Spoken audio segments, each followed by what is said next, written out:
How you doing, Cliff? Hey, what's going on, man? How are you? Austin Tyson. Oh yeah, buddy. Yeah, he's like so excited. Oh, I bet. It should be awesome. Yeah, that'll be sweet. So looking forward. Walsh, right? That's it. That'll be awesome. Yeah. Well, congrats to him. Thanks, man. I'll let him know you told him. Yeah, That's for sweet. sure. Are you good? Yes, I think I'm good. Hi, everybody. I think we're just on Zoom now. Gina just finished up her class, so we're going to get started here in just another minute. Thanks for hanging in there. How's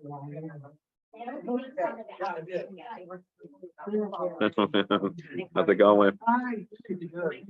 Good. Hi, how are you? Hi, Gina. How's it going? Hello.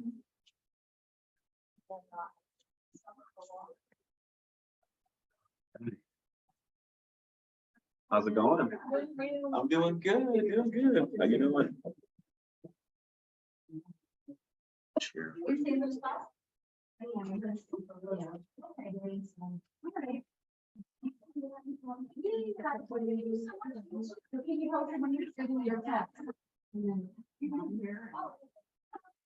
gives them instruction. Are you threatening me? You're threatening me? I'm giving you away. Work with me. Okay. All right, everybody. Hold on one second. I'm gonna try to get this on the right. 1 second.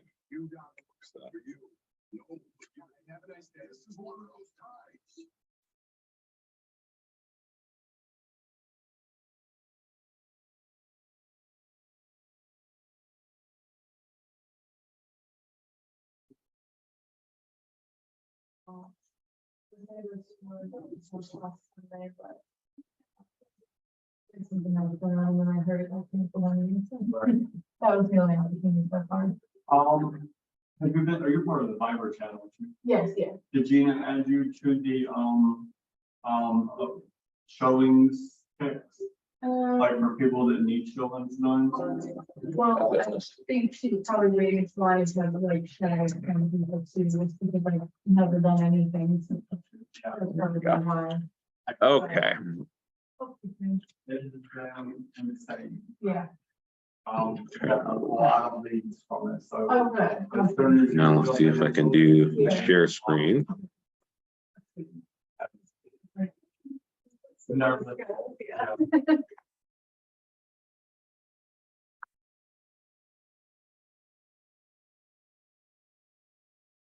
Okay. All right, everybody. How's everybody doing today? This is Cliff with CrossCountry Mortgage, and Jessica Armbruster's here with CrossCountry Mortgage too. We're very excited to get a chance to, Lisa, to this over a little bit so you guys can get her in there. You're better looking at her than me. So, but thanks for coming in. We were really excited just to kind of, can somebody shut that door just in case? And then when if people come in, they can. That way we're just not, too loud. My voice tends to carry. So, all right. So, but yeah, thanks for joining us today. What we really wanted to kind of go over was just to kind of give, especially not just for newer agents, but, seasoned agents as well. Just kind of like a good overview and what's going on with, the common types of financing, that, borrowers are eligible to, to try to qualify for, which is conventional loans, FHA loans and VA loans. I mean, there's more loans than that, but we really just wanted to kind of focus on these three today to kind of give you a, like a basic understanding and what changes have happened and what's new and unique about what's going on in our business now in 2024. Because it's definitely a lot different than it was when I first started 20 years ago. So it's really neat to kind of see the changes and, some good, some bad, but most importantly, it's better to have an understanding of what the process is, of what borrowers can expect when, getting pre-qualified to purchase a property. Okay. So, and everybody on Zoom, can everybody hear me okay? Just someone to say yay or nay, and can you see the screen? Good, okay, perfect. Just wanted to make sure you guys could see that. So we'll go ahead and get started. First, what I wanted to do was just kind of just talk about the standard, conventional loan, okay? And I was reading and doing some research just on some of the things that we have as a company, plus, what's available that, Fannie Mae, posts on their website and, to have some understanding. And so I'll just kind of read through initially what some of this information, just so you have a general understanding what a conventional loan is, okay? So conventional loan, what it is and how to get one in 2024. Okay. So what is a conventional loan? A conventional loan is not insured or guaranteed by the government agency, which is like FHA and VA, they're government, insured entities that people can get qualified for loans. It's a technical distinction because Fannie Mae and Freddie Mac, two government sponsored companies, provide capital to the mortgage market and directly impact the qualifications required for conventional loan approval. Okay. So basically what that means is, like, when Jess and I are working on getting a borrower pre-approved, we run each borrower through two different channels for the conventional side, which is one is Fannie Mae and one of them is Freddie Mac. They're both pretty similar in regards to the qualifications, to get somebody approved, but there are some, a couple of different differences, in each one. They're each kind of unique in their own way. Okay. Fannie Mae and Freddie Mac buy conventional mortgages from lenders, freeing up money for mortgage providers to make more loans. That's a really good, kind of topic to discuss too. Everybody thinks, okay, CrossCountry Mortgage, we've got a big bunch of money and we're just lending it all out and people got to pay it or not pay it, right? So that's not really how it works. Fannie Mae and Freddie Mac are like the secondary marketing partners that what they do is kind of like in the statement here, they buy up the loans, to allow lenders to keep, letting borrowers borrow money. They sell them off in pools of securitized marketing bonds, to the investors on the open market. Everybody's, that's why when you have a borrower that has maybe 740 credit score, maybe put 5% down, 10% down, 20% down, whatever the case may be, the likelihood of those kinds of borrowers to keep paying their mortgages on time could be very attractive to an investor. So those kinds of things. So that's where conventional mortgages come into play. Quote unquote, it seems to be the number one option, at least for investors, because they know they can make better money on their return. And I didn't know, is there anything you want to maybe add to that? Or hopefully I covered that part of it, right? Okay, just want to make sure. Okay. All right, and now who should get a conventional loan? So if you're looking to buy a home or refinance and have, decent income, good credit history, average debt, and a conventional loan is probably, the right fit for you. As far as conventional loans too, we don't have any prepayment penalties on any of our products. That's another thing that's a nice, option to have with conventional loan. I mean, most of the mortgages don't, but, it's just a great opportunity to be able to either use it for refinancing, purchases, and be able to do a recast. Does anybody, before I get too ahead of myself with that, does anybody know what a recast is? What I just mentioned? Anybody on Zoom? Okay. What recasting is, and what Fannie Mae and Freddie Mac conventional loan will allow you to do is, if you are a buyer that has purchased a property, but you still got a home to sell, but you're able to buy though without selling, okay? Then after you sell your property and you get those proceeds that are coming in, okay, you can then use that and apply it towards your current mortgage that you just got when you purchased a new property. It's basically like doing a refinance, but without going through the refinance process and, paying closing costs again and things like that. It allows you to recalculate, okay, and re-amortize your payment then based on the new balance of what it's going to be. I think the minimum amount, to really make a difference in what they really want you to do is a minimum of $5,000. So I would say the norm is probably, maybe 10,000, 15, 20, but the more you put on there, the more that is going to recalculate and re-amortize your payment then based on the new balance. So it's a pretty unique thing, but right now that feature is only allowed through conventional, types of financing. I think it's a really important tool to understand too, because in the multiple offers with homes, like some buyers don't know that that's an option for them and it might prevent them from getting into the market. But if you explain to them like, hey, if you can qualify with owning both homes and do the recast later, like we've won a ton of deals by helping the buyer understand that and just using up the cash that they have on hand. So that's just like another tool that you could like mention to your lender, like, hey, do you guys offer recasting if whoever they're pre-approved with and potentially could get them under contract sooner. Right. So is there a certain limit they have to pay down before that's an option? No, not necessarily. They could close on their mortgage and within 2 months or so they can do a recast. Yeah, I always tell them after their first payment is Yeah, made, at least make one, right? they typically it's like I see 10,000 is normally what I recommend, because 5,000 isn't really gonna move their payment that much. Mhm. But so I typically recommend at least 10,000 or more. The biggest thing that the customer needs to understand is that their interest rate stays the same, because it's not a full refinance. Mhm. So interest rate stays the same. They're literally just lowering their payment with the chunk of money that they put down. Right. And it costs, I think, about $500 versus probably 5,000 to 8,000 if they refinance. Mhm. So- And it can remove PMI as well too. Yep. You know what I mean? So another good point to add. No. No, it would be after. Yeah, Mhm. so the loan is closed. They have to know about it. Yeah. Yeah. We have literally, like, we've had They people that ask. come to us and they think that they need to put, you know, a 20% down payment, or they're worried because they can't get the equity out of their house. Mhm. So they put a lower down payment option, like 5%. And then when they sell their house, they put the big chunk down, do the recast, get rid of the PMI, and it's much lower of a Mhm. cost to them than if they refinanced. Yeah. Mhm. It's true. And another thing is, and what Jess and I, we let all of our clients know too, is, hopefully, depending upon what the market's going to do, if interest rates do drop, like say, for instance, they start to drop, people get into properties now, and, we're a few payments in, say close to 6 payments in, and then they decided they want to recast. Okay. But if rates do drop, we're going to let them know, well, hey, let's look at refinancing though, too, because like Jess had mentioned, if you do the recast, it's under the same terms, same rate, same everything. But then again, if rates do drop and they want to take advantage of that too, we can look into that. Yeah, and that's, So is that what any mortgage company? Should be. yeah, most companies allow recasting, but it's not something that they have to offer. So it's important to check Yeah. before, to make sure that the lender that they're closing with will allow a recast.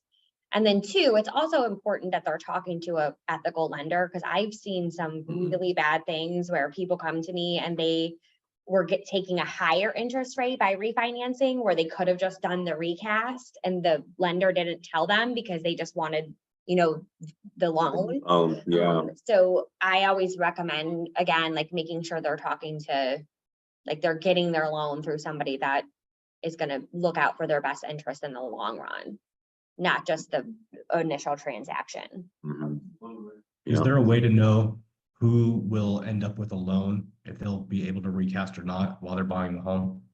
Yeah, you can ask at pre-approval. So Mhm. if the customer is getting their pre-approval and this is something that's going to be an option for them, they should ask their lender initially, do you offer recasting? If they say no, then they should find a different lender. I know, like, when they go through you guys sell off the loan to somebody else. Do everybody you work with do that, or? Yeah, all of Yeah. our servicers on conventional loans allow the recast. Yep. Thank you. Yeah. No, good question. And that is a great question too, because if there were, like, we would just make sure we locked it with an investor that we knew allowed recasting as well. If for some reason we had one Right. on our, board that didn't. Yeah. Or we can lock direct Fannie or Freddie. Yep, so recasting is when you have your loan closed and you are not changing the terms of your loan. Your interest rate is the same, your term is the same, so 30-year, 20-year, 15-year, that does not change. Mhm. All you're doing is putting a chunk of principal onto the loan and you're re-amortizing the balance to get the payment lower. So refinance is when you redo the entire loan and you change the entire term of the transaction. Interest rate. Interest Term, rate, everything. term, everything. You're getting a brand new loan.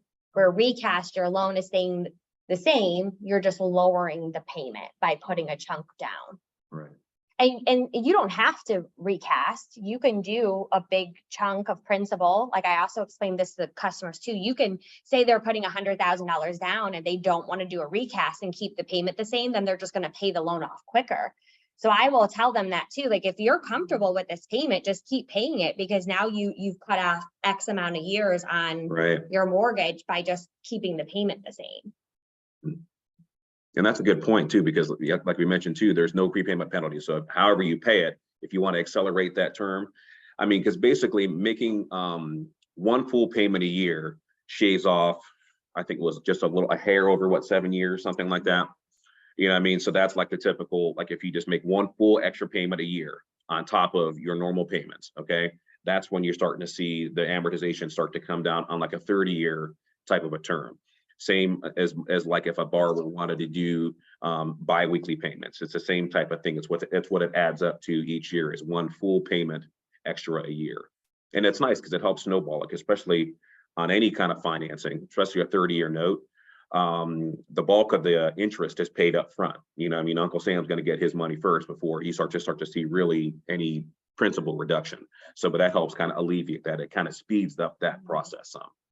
So it's really just a tool to help close your deal, like without having a contingency on. Correct.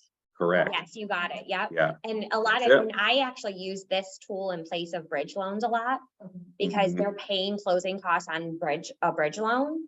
And the interest rate's higher on bridge loans. So if you look at like what they would pay in PMI for the like the month or two that they have it versus what the closing cost would be on a bridge loan, it saves the customer thousands, and sometimes they don't even know it's an option. But they have the ability to, like a lot of clients would meet if they can, you know, nobody wants to really touch your 401k and things like that. But in the event of this, if you're able to pull from it, you know, temporarily, just enough to be able to purchase the property. So your income's strong enough and you can qualify to buy the property, and you pull funds from another financial institution of some kind to use towards this. And then after you sell your property and you get your proceeds, you can maybe put that back in, you know, check and see what the terms and conditions are of the withdrawal from whatever the account is, whatever the financial institution is, just to see, like, hey, if I pull this out, am I going to get penalized, or can I put this money back in, and just kind of see what they say. That's what we tell all the borrowers to check on. Okay. All right. And then any other questions on Zoom? Yeah, feel free, just start talking or interrupt. Let me know if you guys got any questions. Okay. All right. And then here we go. By the contrast, other types of mortgages like FHA, USDA loans cater to those who need to boost in homeownership because of either lower credit scores, limited savings, or low to moderate income. So that's where you start to see some of the differences in the other products, and we'll get into that here once we get things started with those. But this was just such good information. I wanted to make sure and kind of go over it so you guys could hear. All right, so how a conventional loan works. So buying or refinancing a home with a conventional loan allows you to get a great deal of flexibility. Okay, so home buyers with typical credit scores, income, debt loads will likely qualify. Conventional loan programs such as Home Ready, Home Possible, you know, those types of programs where you can put as little as 3% down. And we're going to get into that here real quick too, after we get through the main part of it, to kind of go over all the different things that and the qualifications of what CrossCountry has to offer with that too. And in addition to fixed rate mortgages, conventional loans also, you know, offer adjustable rate mortgages. ARMs typically have a lower initial fixed interest rate, which converts to a variable rate after a certain amount of time, 5 months, or I'm sorry, 1 year, 5 years, depending upon what it would be, or every 6 months, or annually, however it's, you know, the term of it is. We don't normally do too many of those because it's still, I think it's still kind of better to, you know, always get a fixed rate if you can, but we do offer it. And so depending upon, it's everybody's situation is different. If you know you're going to be in the property for X amount of years and you want to take that risk to be like, okay, I know I'm going to sell it, then maybe an ARM product may be, you know, something you want to take advantage of. I'm so sorry. I'm Yes. actually getting called away. Is this going to Okay. be recorded? Yes, it's being recorded as well. Correct. So you can Will your absolutely access it email later. or information be available if I have any questions? Yeah, absolutely. Awesome. 100%. Thank you I'll so make sure much. we'll send it out afterwards, so that way everybody's got it. I appreciate it. Yep, you're welcome. And then conventional mortgages also come in a variety of payback periods, which 30-year loans has you know, historically been the most common, but you can also choose a 20-year, 15-year, and a 10-year term. 10-year, I think, is the lowest. At some point, I think 5-year was going to be in the mix, but I mean, 10-year right now is the lowest term you can get on a fixed mortgage. But lots and lots of good information for those. All right, so here we go. Now, how to qualify for what are conventional loan requirements. Okay, so specific loan requirements may vary, due to the lender, but generally conventional loans require to have a debt to income ratio at 50% or less. However, most lenders are looking for a DTI 41% or less. Okay, this is where we're going to dive into some of these good questions, because this really all depends on the type of borrower and their overall credit profile. Okay, so if you've got a borrower that may have a stronger credit score, and what I mean by stronger credit score, we'll say 740 or higher, okay? And they not necessarily they may have some assets, but maybe not a ton of assets, but overall their profile is strong. Their credit report pulls up and they've made everything on time, no lates or anything like that in the last 2 years. When the system pulls this and we run it through, it may be like, okay, we'll give them an approve eligible, maybe up to 50% debt ratio. Okay, it's all about the type of borrower in the situation, because everyone's going to be different. Okay, now if you got a borrower that can qualify for conventional financing that may have like a 650 credit score, something like that, they may not be able to go up to a 50% debt ratio. It may be closer to like the 41% or less. It all depends on their overall credit profile, being credit score, possible months reserves, maybe how much they're putting down. All those kinds of factors will play into their overall conventional loan qualification. Okay. And that's one good thing about CrossCountry is there are some lenders that automatically put a cap no matter what the qualifications are. So like their credit score, anything, like some banks have overlays where they say we are only doing conventional loans at a 43% debt to income ratio or less. So they could have an 800 credit score and they still can't go over that 43%. CrossCountry does not have those stipulations. So if we run it through our underwriting findings and we get an approval at 50%, we can do the loan. So that's why a lot of times people will come to us for a second opinion if they're trying to get their pre-approval raised, because they might be at a bank where they're limited to what they can do. So the second opinions are great in this particular circumstance, where if they need an extra 10,000 or 20,000, we might be able to get that done for them. Yeah. Any questions on anything that we just discussed real quick on Zoom? Everybody's good? Okay, like I said, if you do, please just, speak up and let us know if you got any questions or if you need anything. All right. But what's nice about the conventional program too is that you can put as little as 3% down now on a purchase. So if you can qualify for it, like first time home buyers, 3% down can be the minimum. Okay. And if they're purchasing a single family, property. And now if they're thinking of multifamily, which is any like 2 to 4 units, they can now put as little as 5% down if they're going to occupy it as their primary resident. That's one of the other new programs that kind of came about in 2024 too, like in January that happened. So that was kind of nice to kind of, get that information as well, just to kind of have another option as opposed to, FHA when, they're 3.5% down, regardless, single family or 4 unit. So great, update when it comes to conventional financing. Okay. Now we'll just kind of skip on to the, like the pros and cons of conventional loans. Okay. So some of the pros: down payments as low as 3% for the first time home buyer and just 3% equity for qualified loan refinancing. So that's a good, a good topic to kind of think about. And you can opt for an adjustable rate mortgage or a fixed rate mortgage. And then when you pay down to 20% or more, you can forego the private mortgage insurance. Okay. Let's touch on that a little bit as well, because that's got some, some different nuances when it comes to conventional financing as well. All right, so the standard format, if you got a borrower that is putting down 20%, okay, that alleviates, the lender to require to have private mortgage insurance, okay?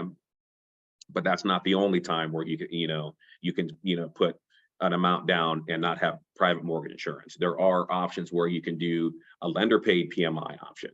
Now, a lender paid PMI option is where the lender itself is going to be paying that PMI monthly. Okay, it'll probably be an adjustment to the interest rate.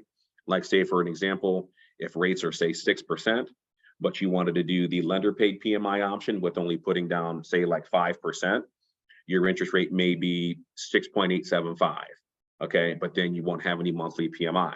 All right, so that's an option. Another option is, and I just closed one of these last month, and it was a good thing that we offered this, is because it was that close for debt to income ratio qualifications. We did is what they called a PMI buyout. Okay, so as long as you're putting down at least 5% on a conventional loan, you can do what they call a PMI buyout, which means we'll calculate based upon their credit score, loan size, get that dollar amount to see what it would be to buy it out, to not have monthly PMI period. And it's way less than having to put down, 20%. My client was purchasing, I think the purchase price was 620,000, and he was just trying to put down 5 to 10% if he could. And then we got his home insurance that came over. You know how home insurances have kind of skyrocketed. So he bought a big property that had like a barn, big outbuilding on the property, all this kinds of stuff. Initially he thought maybe his home insurance was going to be maybe like $150 a month. Home insurance came in at $400 a month. Okay, and it's just like, wow, because he had that much on the property, and that just put him over 50%. So what we had to do was, he had money to, luckily he didn't have 20% down, but he had money to cover the PMI buyout, because the PMI, I think at that loan size was like $250, I believe. And we paid, I think it was $10,000 or whatever to buy out the PMI. And that alleviated that $250 a month and got him back into qualifying.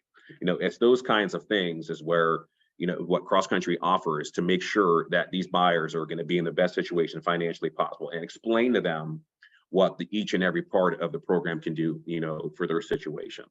So it's really interesting and really good. Yes. So if you own a home. Uh-huh. that is valued at 20% of the value, you Mhm. can have it of your home. You Mhm. can have it then too, right? Without having to refinance? That's a good question. Yes, because it's going to go off of whatever you originated that mortgage at when you first did the loan. So if the house appraised at $200,000 at the time, and that was the asking price, that's going to go off of that timeline.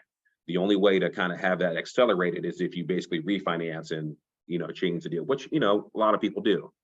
Yeah, it's a good question.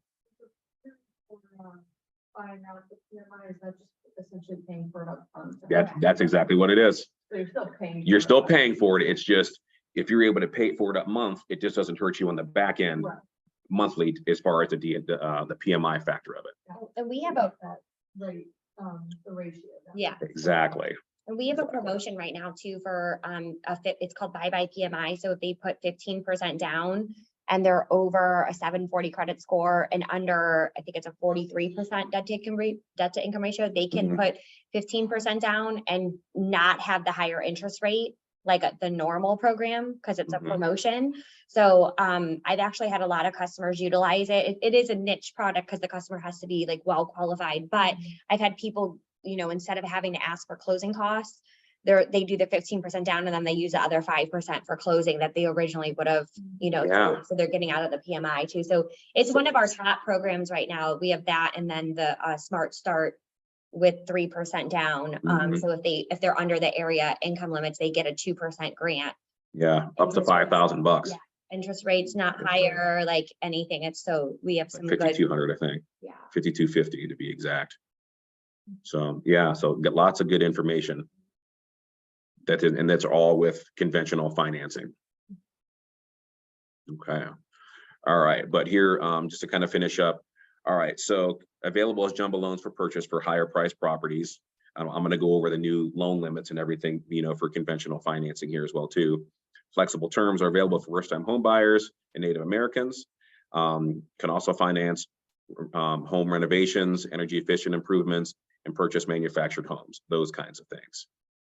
Some of the cons, which there wasn't many, is that higher credit score requirements than FHA and USDA loans, because you have to have at least a 620 to have even a chance at a conventional loan. But the stronger the credit score, the better the credit and the better the approval odds if the credit score is higher with conventional loans. And then with a down payment of 20% or less, you'll be required to pay private mortgage insurance, which is kind of like what we touched on. The monthly portion of it, either the lender paid PMI portion of it or the PMI buyout. Those are all what they're referring to. Okay. So as far as conventional, I think I mean, I threw this one in here just to kind of see, just so people can kind of get an idea. I mean, every loan is good. Whatever loan you can qualify for is going to be what's good for you. Okay. It's not really like a, like a duking match, like, one is better than the other. But a conventional loan can be better than FHA if you have a greater credit score and lower debt to income ratio. A conventional loan, can allow 3% down as opposed to where FHA is 3.5%.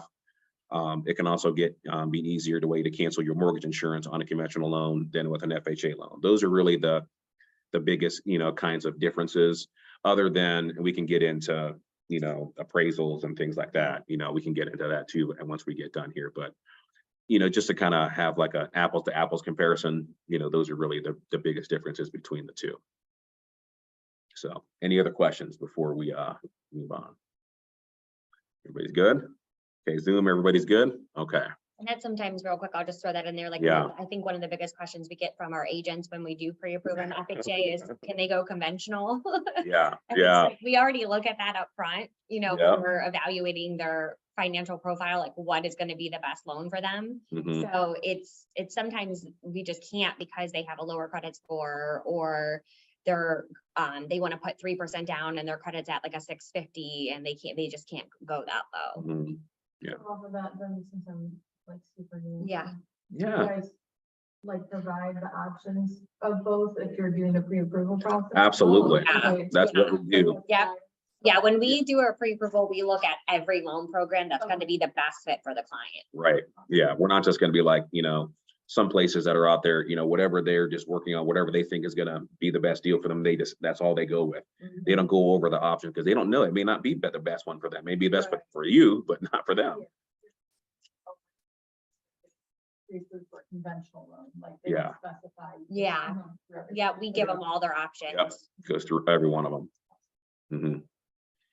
Yeah. All right. And so real quick, I'm just gonna kind of hop over to this screen and just to get an idea of what the new loan limits are now too. Okay. All right. So for conventional for 2024, the new conventional loan limit is $766,550. It's a long way from what 405. Oh my gosh. Yeah, remember those days? For 400. Yeah. You know what I mean? So, and which is, a unique loan in itself. Because what's really cool about this is that it kind of shows what the market is doing, and over time, how homes are appreciating, and loan options and financing. Because any time that was over years ago when I got in this business, it was like 415 was like the biggest amount you could go before it would consider jumbo. And the significance of that is when you get into a loan amount over this, say it was 770,000, that would be considered jumbo pricing. There's just different qualifications for jumbo loans as opposed to standard conventional financing. Okay. Jumbo loans, can tend to require more reserves for the borrower to qualify. It could require multiple appraisals depending upon the property, to qualify. Those types of things. Down payments are definitely going to be a lot different. You can't put 3% down on a jumbo loan. It's just not going to happen. You know what I mean? So all those kinds of things, what makes it unique to have that understanding between what the conventional loan limit is as opposed to anything above that. So good information. And then we already kind of touched base on, you can put as little as 5% down on the 2 to 4 unit properties now. They're occupied with Fannie Mae financing, which is great.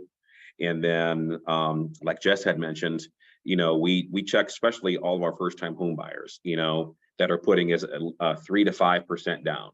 We check to see if they can qualify for, they can qualify if they put more down, but the Fannie Mae Home Ready program, which can help maybe give them a better interest rate. It can help them with a better, PMI, calculation if they're only putting that down. And then the 3 to 5% borrowers, we can check and see if they can possibly qualify for our CCM Smart Start program, which is strictly just right now for that particular program for the Fannie Mae Home Ready guideline clients. So what we do to check for that is we get all their income docs and their information to make sure that, they can, what their income is, and then we run it through. We check to see what the county area to moderate income is, that limit is, and it pulls up the 80% mark. It'll see 80% median income. If their income is that or less, they can potentially qualify for a Home Ready program, which then qualifies them for our CCM Smart Start program, which they can help with that extra credit towards their down payment closing costs. Yeah, I would say any conventional buyer that you have that's a first time home buyer, if they're pre-approved anywhere, have them do a second opinion with us because they could just be leaving this 2% Yeah, at on the table. And we're the only bank that offers this, like this particular program. I mean, banks offer other programs as well, but Mhm. most of the time, the interest rate's higher. It's a second lien on the property. They have to pay it back. This is a straight, like, free 2%. It's like a gift from the lender. So, Mhm. I'm just highly encouraging anyone that is pre-approved for a conventional loan that's a first-time home buyer, just check with us to see if they qualify for this. Absolutely. And what else has happened too is this year is the 80% median income has increased because it was a little bit lower just in 2022 and 23. But this year they've actually increased it. Like we've shown a 9% increase just from last year in income. So the qualification now for Stark County for the borrower is if their income is $67,040 or less, they could potentially qualify for the Stark County's area. Summit County, I just did these two just because it's the closest and it's what we mostly see. And then Summit County is actually a little bit more. Their 80% median income amount is $76,400, which is a 16% increase year over year. So it's pretty cool. So we check, Jess and I, we check all that stuff to see if they qualify for it, on every single borrower. It's almost like not necessarily dummy proof, but now we can go in and just once we run that scenario, we run it through the findings. Even on the findings, it'll say borrower may be eligible for home ready based upon what we ran. So it's really great to see. Okay. All right. So next we'll jump into FHA. I think we're still doing good on time. I know we started a little bit late. So all right, so purchasing a home with FHA with only 3.5% down. All right, we'll scroll real quick here. I don't need to see that picture. All right, so benefits. Okay, so as most of you know, or if you don't know, FHA, they only require 3.5% down. Okay, and this is if the borrower is purchasing a single family residence, a 2-unit, a 3-unit, or 4-unit. It doesn't matter. The minimum amount required is 3.5%. Okay. We can go down to a minimum of a credit score of 580 or actually less than that. This is just what FHA typically puts out there is like a 580 seems to be like, maybe an industry wide, hey, this is the minimum credit score requirements. Yeah, if they're under a 580 credit score, we can go down to a 500, but they automatically have to have 10% down if they're under that 580 credit score. Yeah. Yep. And So- reserves help. And we're one of the very few lenders that do down to 500. There's some, like most lenders are like 620 or higher for FHA. We'll go down to that 580 and then we'll also go down to the 500 if they're under, if they have the 10%. Yeah. Yeah. I mean, I think it was February, I think I had a borrower that had a 525 credit score. Got them done though. They had 10% down. It was just some things that they had some late collections that had just popped in there right when they were looking for a property before we started pulling their credit report, all that stuff. Life happens, it is what it is. And, devastated, like, oh, I'm not even gonna be able to get a house. I'm like, no, we can get you something. We just got to make sure we're meeting the criteria. Like Jess mentioned, 10% down. We had some reserves. Debt ratio was a little bit lower too, so we're able to get it done. So that's what's unique about us is that we can go underneath a 580, even though the industry standard, I should say, is a 580 or not. 580, Mhm. higher debt to income ratio. What is the highest debt to income ratio in U.S. approved? Yeah. So 56.99 is the highest debt to income ratio you can go on an FHA loan. Under 580, it's harder to get an approval at the 56.99, but let's just say like most of the customers that are under 580 that are closing have a one-off situation. You don't see it very often. So there's a bankruptcy or like something that is bringing their score down, or the biggest thing I've seen is divorce. Like they went through a divorce and the other spouse stopped paying on the credit card and then they had recent late 30 days. But if they're, if they're selling a house and they have $100 and some $1,000 and they're only putting 10% down and then they have 12 months of reserves, you might get it approved at a 56.99. If they have 3 months of reserves, then you might be under 30%, 40% to try to get the approval. We keep playing with the numbers until we get Yeah. I know. they're on a fixed income. Yeah. Disability is an acceptable source of income. They just, yeah. Yeah. We have, matter of fact, we do.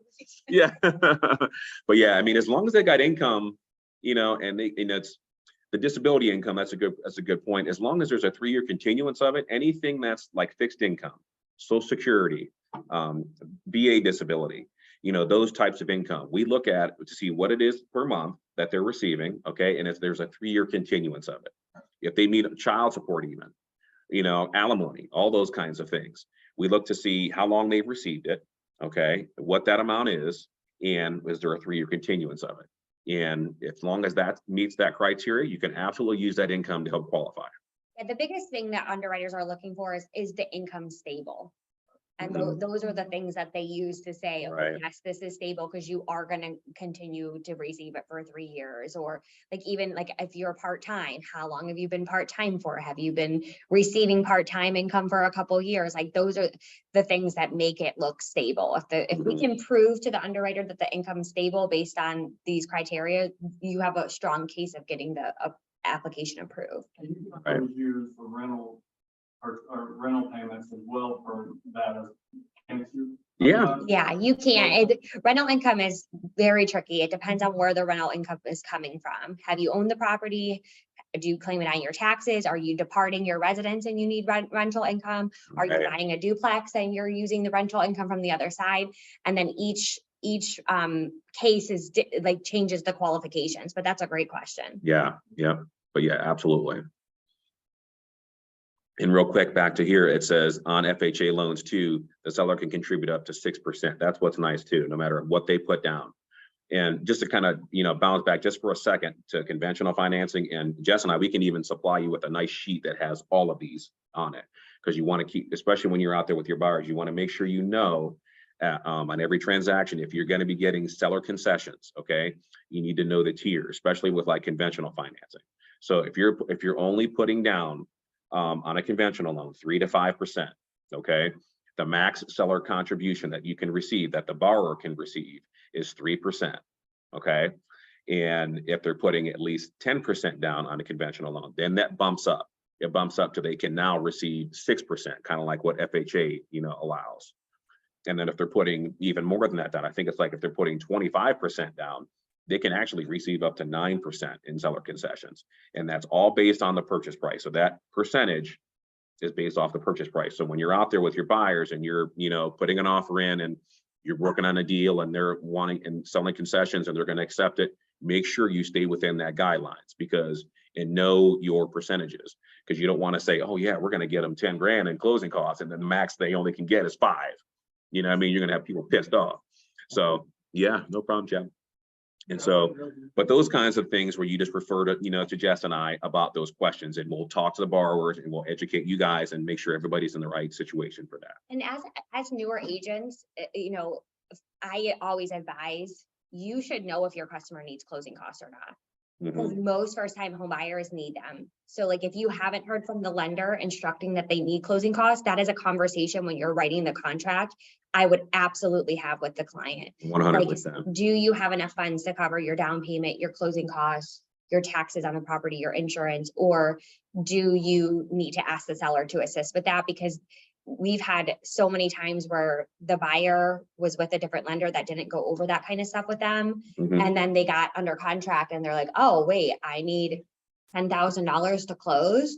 So I think it makes agents better when they have that conversation with the client up front when they're writing the contract, because then you're doing a due diligence for your client by making sure that they understand what they need. Right. Absolutely. So, I mean, just an overall, you know, evaluation of what FHA does. I mean, it is a really a good product too, especially if, you know, if that's the only means for the borrower to be able to still get a house. It's still a great loan. It's a fixed rate that doesn't have any prepayment penalty as well. And it does allow for, you know, a parent or a relative to be like a co-signer or like a co-borrower. Just real quick, the difference between like a co-signer and a co-borrower is a co-signer is just someone that is helping, you know, financially with the being on the application to, you know, help them qualify for the loan. But not going to be on title. They're just strictly a co-signer. A co-borrower is a borrower that's actually going to take title along with helping the borrowers, qualify for it. Okay, so just to kind of give you an idea of what the difference is between those two. Okay, all right. So let me see, right, did I skip one? Nope, we're good. It's just a blank page. Okay. All right, so FHA loans, they are really great for first-time home buyers, because you may not be, if you want to be a first-time home buyer, you may not have ultimately the best credit yet. You know what I mean? Be good, but not great. It's low down payment amounts. The monthly PMI is actually really good on it now too. That's been reduced to help that be a better option for clients to, get their payments and checks with interest rates going up a little bit more. FHA has now reduced the monthly PMI calculation, which is a huge thing. It was really a game changer for some people. And and the seller can put towards, 6% towards the closing costs. So they do have the upfront mortgage insurance premium. And just to kind of touch on that too, FHA is a government insured type of financing. Okay, so what they do is they charge this, it's called upfront mortgage insurance premium, and they do it on every transaction. There's no way around it. Okay, now there's two different options. You can either have that rolled into your financing. So say your borrower's loan amount is $100,000, okay, and their upfront mortgage insurance premium is $3,000. We'll just say hypothetically. All right. So then their payment and everything is, and their loan amount is going to be $103,000. Okay, it's not going to be based on the $100,000. So you can either have it rolled into the loan, or you can actually pay for it outright and not increase your loan amount, and then just keep it based upon that. So just to kind of have a general understanding of what that is when people say, oh, what's mortgage insurance premium? That's what it is. Okay. All right. And here, this graph is just kind of good. Oh, did you have a question? Go ahead. No, what is it? Okay. Oh, wow. Oh, yeah. Yeah, right. Check the source. You need me to walk you to I'm going to walk you to your car after we're done too. Oh my goodness. Oh, yeah, I got to stop watching the news. That's probably my problem. So I'm just going to touch on this briefly because we don't see a ton of these as far as like FHA condo financing and whatnot now. All right, so property eligibility subject to FHA guidelines and condo eligibility. Okay, so what that it means is FHA does allow financing on condos, but they have to be FHA approved. If they're not, it's tough to do like the spot ones, but I don't know if you want to. Not many FHA Yeah. condos that are approved. So if you have, this is like a great information for new agents too, is Yeah. if you have a borrower that's pre-approved at FHA, you probably shouldn't be showing them condos unless you've checked with the lender to make sure that they that the condo is on the eligibility list. And then if it's a townhouse, it's okay. But if it's a condo, we have to check the list on FHA and VA. Yeah. Yep, just to make sure, Mhm. and the HOA has to have a certain amount of requirements in regards to the master's policy. Like they have to meet all the requirements for FHA. So there's been time that borrowers have been approved for financing, but for condos, but the condo association is not approved. Okay, and then it doesn't matter, and that's where the communication comes in with the listing agent as well to make sure. And those are the questions that you can ask, like, hey, I got a buyer that is wanting to purchase this condo. Do you know if the condo association is already approved for conventional financing? Those are one of the first questions you ask, okay? Because they should know, because they can check with the HOA, because if they don't know, then it's going to be a big problem for anybody trying to get a loan on this property, unless they're going to pay cash for it. You know what I mean?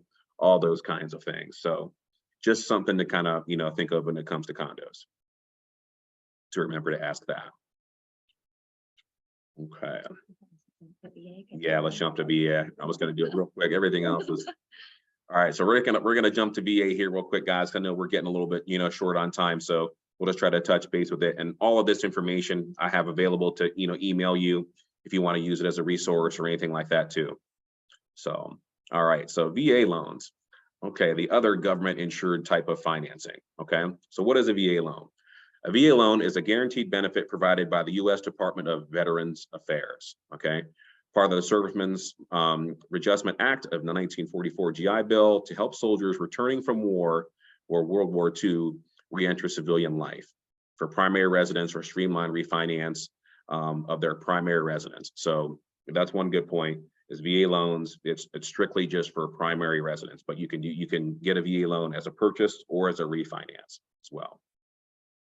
So good information.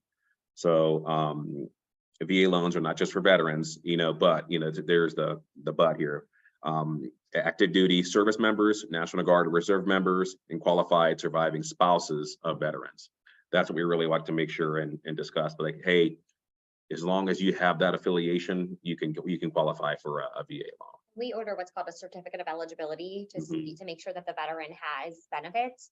I cannot tell you how many times I've had people that just because they served in the military, they think they are eligible for a VA loan. There's certain requirements. They have to be like reserves. They have to be in the reserves for at least 6 years. They have to have a certain amount of points to qualify for the VA loan. Right. So that's why we order that certificate of eligibility up front to make sure we're not putting the veteran at a disadvantage because they don't have benefits. Because I can't even tell you how many times where it's come back where they don't have anything. Or the veteran at some point in time used their benefits, but maybe got it foreclosed on or something like that, and their eligibility has been reduced.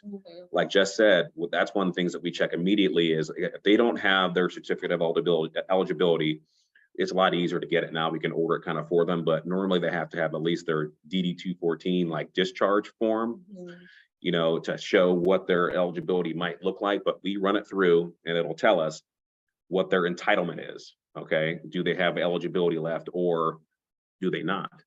I had a client that wanted to do a VA loan. They had to bring a good amount of money to close it because they didn't get all their entitlement redone when they had a short sale. You know what I mean? So those kinds of things we figure out at pre-qualification, okay, not under contract. Jess and we figure this all out prior to even giving them a pre-approval letter to get that figured out. And just so you guys know too, Veterans United is not the VA. Yeah. They're just the lender. They bought the name. Yes. So like we get a lot of the times where Oh my God. like I'll talk to my agents and they'll be like, oh, they're approved, they're getting their finance through the VA. And I was like, the VA doesn't offer loans. They just Guarantee them, they right? guarantee it, and then they have to find a lender. But a lot of people think Veterans United is like they have to go through them, and they are a very like hard lender as far as like appraisals and things like that. So just keep that in mind too. Like if they don't necessarily have to go through Veterans United, they can go through any lender that's specializes in VA loans. Yes. Any questions at all real quick as we move on? I'll try to be extra quick if we all right. So the main points for VA financing is it allows up to 100% financing. This is one of the 3 options that we talked about today that allows for 100% financing, and VA loans are one of them.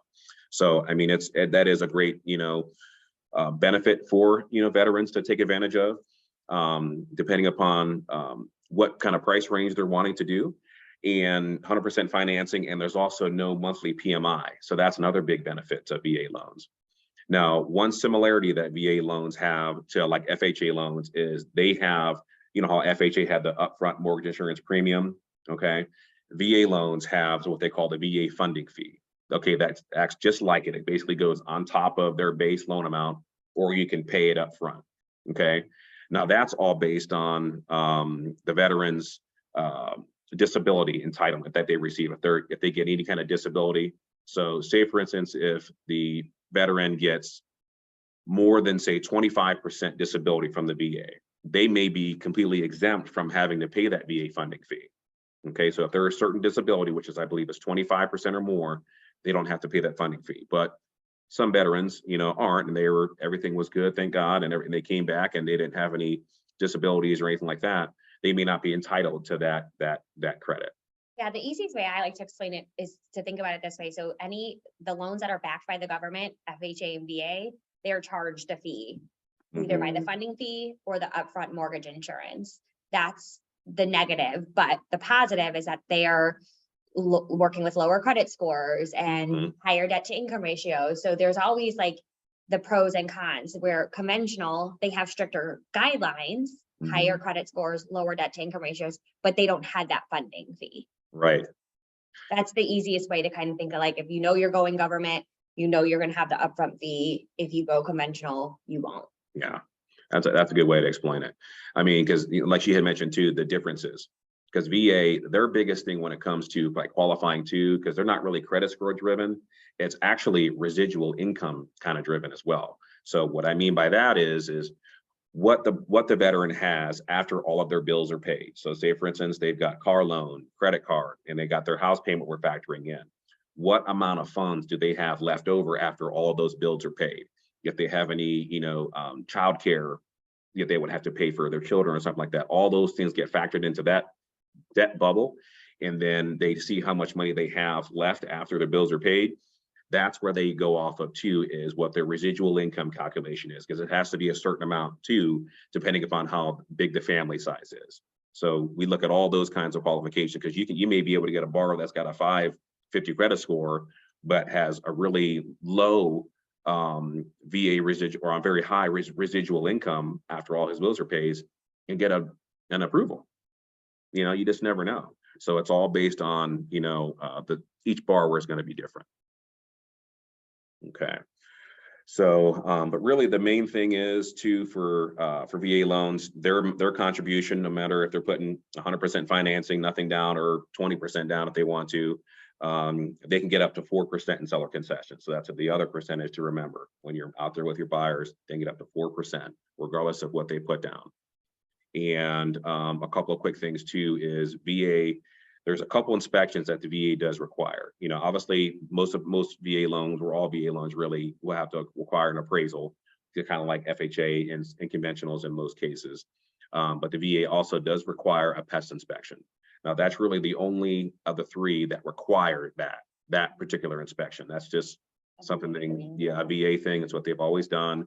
Before, the buyer could never pay for it. You know what I mean? It was always at the seller or the agents. Anybody but the buyer had to pay for that particular inspection. Now they've changed that, so the buyer can pay for it as well. So just a couple of those quick little things. That's a really good thing to know if you do have a VA buyer, because we've gotten like halfway through the process and like the lender's like, hey, where's the pest inspection? Yeah, where's the pest And inspection? oh, we didn't know we had to have one. Yeah. So Yeah. that's something to just note. If you have a VA buyer, definitely will need that inspection too. Yeah. No, you're good. So that's pretty much it anyway, gang. I mean, we just wanted to at least touch base on all three of those products. That's really the biggest information that, at VA, with VA loans and such. And so just real quick to show you too, the difference in FHA and for VA, which is the last thing I wanted to kind of touch on, is the loan sizes. So FHA loan sizes now for single families, they've gone up for Stark and Summit County. $498,257 is like the minimum loan size for FHA. When I first started, the max loan amount you can go to was like $225. And so just to show you how much that has changed, and for a 2-unit property, you can get up to $637,000. Okay, and VA's new loan limit for Ohio is $766,550. They kind of followed suit with conventional loans. But just wanted to show you that real quick, guys, just so you had an idea of the differences and the changes of the times. And so good information, lots of good stuff. If you guys ever have any questions or anything like that, scenarios or talking about with borrowers, pre-approvals, anything like that, please reach out, to Jess or I to help, all of your clients. Yes.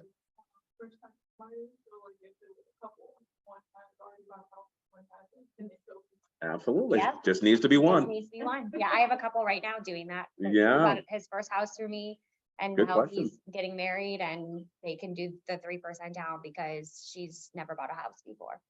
Oh. That's a great question. Yeah. So. Thank you. Yeah, you're welcome, guys. So everybody on Zoom, any questions from you at all?